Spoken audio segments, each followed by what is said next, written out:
muets depuis la disparition de leur fils Émile, 2 ans et demi. Le samedi 8 juillet 2023 dans le hameau du Haut-Vernay, les parents du garçonnet ont enfin décidé de sortir du silence. Le journaliste qui les a interrogés a témoigné auprès de BFM TV. Le samedi 8 juillet 2023, un petit garçon âgé de 2 ans et demi, prénommé Émile, a disparu sans laisser de traces dans le hameau du Haut-Vernay, situé dans le département des Alpes de Haute-Provence. Ce jour-là, l'enfant a échappé à la vigilance de ses proches aux alentours de 17h30. Très vite, ces derniers se sont mis à sa recherche sans succès. Prévenus, les autorités ont également entamé des fouilles dans la région pour tenter de retrouver le petit Émile, mais tous les efforts déployés par les gendarmes n'ont rien donné jusqu'à présent.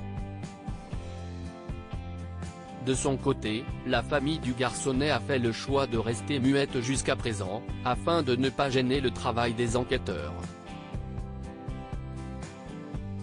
Cependant, près de 2 mois après la disparition d'Émile, les parents du petit garçon ont décidé de sortir du silence. Ils ont ainsi accordé une interview aux médias intitulée Famille chrétienne le mardi 29 août 2023. Le rédacteur en chef Samuel Pruvot qui s'est rendu dans le hameau du Haut-Vernay pour s'entretenir avec les parents d'Émile, qui se prénomment Colomban et Marie. Ils essaient de vivre leur épreuve dans la foi et ils voulaient avoir un interlocuteur qui comprenne ce paramètre et qui ne rigole pas. Le principal de leur confidence ne porte pas sur l'enquête mais sur leur vie intérieure, a-t-il expliqué mardi 29 août 2023 au micro de BFM TV. J'ai perçu une gêne et une crainte, en fait, entre eux. Ils parlent de cette disparition, en famille, avec leur cercle d'amis.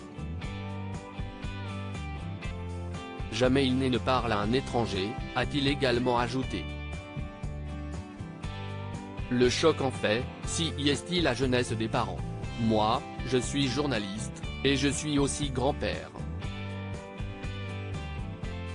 Et je me dis en fait, ces jeunes, ils ont l'âge de ma fille aînée, et donc, leur petit Émile, il a l'âge de mes petits-enfants.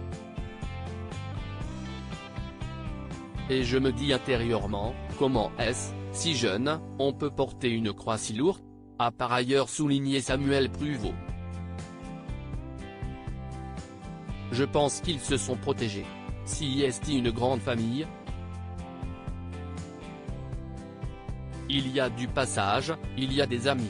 Il n'était pas vraiment reclus mais prudent pour qu'il ne soit pas embêté, a précisé le rédacteur en chef du média Famille chrétienne, avant d'ajouter que le souhait des parents d'Émile était que cet échange puisse avoir lieu à l'endroit même de la disparition de leur fils.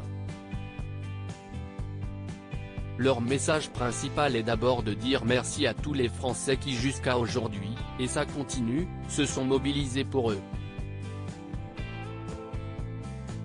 Ils ont fait l'effort d'écrire, d'envoyer des SMS, d'envoyer des fleurs, a finalement conclu Samuel Pruvot.